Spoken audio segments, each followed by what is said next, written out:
Why Gary Griffith is wrong on El Salvador-style crime crackdowns, and why Minister of Homeland Security Roger Alexander deserves a chance, an editorial by Professor Wall Street. As crime continues to hold the people of Trinidad and Tobago hostage, citizens rightfully demand urgent, effective action. Into this climate of fear and frustration steps newly appointed Minister of Homeland Security Roger Alexander, who has sparked national debate by expressing interest in learning from global crime-fighting models, including aspects of El Salvador's approach. His willingness to explore international strategies shows bold, adaptive leadership. However, former Commissioner of Police Gary Griffith has slammed even the mention of El Salvador's policies, claiming they are unfit for our democracy. While Griffith's concern about protecting rights is valid, his rigid dismissal of innovative solutions, especially from a minister clearly not advocating for blind imitation, reveals a short-sightedness that could stifle the very progress our nation needs. Here are 10 reasons why Minister Roger Alexander is right to explore international crime-fighting models. 1. Innovation requires exploration. Minister Alexander's openness to international strategies shows a willingness to innovate. In a nation plagued by decades of failed crime policies, exploring what has worked elsewhere is not recklessness, it's responsible leadership. 2. Selective adaptation, not copycatting. The minister has never proposed wholesale adoption of El Salvador's model. Instead, he's seeking to understand which elements might be adapted to Trinidad and Tobago's unique cultural, legal, and democratic landscape. 3. El Salvador's success can't be ignored.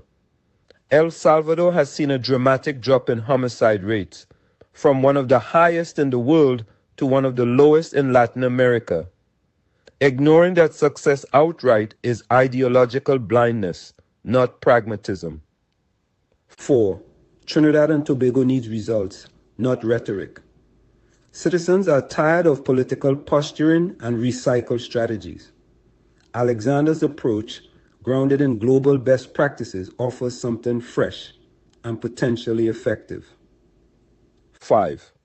No strategy is perfect, but doing nothing is worse. While El Salvador's tactics have drawn criticism, they have also saved lives. Trinidad and Tobago must find a middle ground between ineffective leniency and dangerous authoritarianism.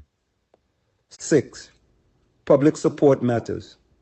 Polls in El Salvador show overwhelming public support for President Nayib Bukele's crackdown. This reflects a broader truth. People value safety and they support tough but fair measures when crime is out of control. 7. Regional learning is vital. Caribbean nations share similar challenges: youth gangs, drug trafficking, porous borders. It makes sense to examine what has worked in nearby contexts, especially when local strategies have consistently failed. 8. New leadership, new vision. Minister Alexander comes from a law enforcement background, but is now stepping into a policy role. His fresh eyes and commitment to proactive thinking could inject the urgency and innovation this crisis demands. 9. Public institutions need a wake-up call. Crime in Trinidad and Tobago isn't just a policing issue, it's a societal and institutional failure. A reimagined approach, drawing inspiration from international successes, could jolt stagnant institutions into reform. 10. Safety and rights can coexist. Griffith's implication that exploring El Salvador's model automatically leads to rights abuses is disingenuous. With proper oversight and democratic safeguards, it's possible to protect both public safety and human rights. In conclusion, Gary Griffith, for all his experience, is wrong to dismiss El Salvador-style strategies without nuance. Minister Roger Alexander has not proposed mass detentions or human rights violations. He is proposing something far more radical, open-minded leadership in a time of crisis. Trinidad and Tobago cannot afford another decade of failed crime plans and finger-pointing. The nation deserves a Minister of Homeland Security who is willing to challenge old thinking, explore new models, and adapt global success stories to local realities.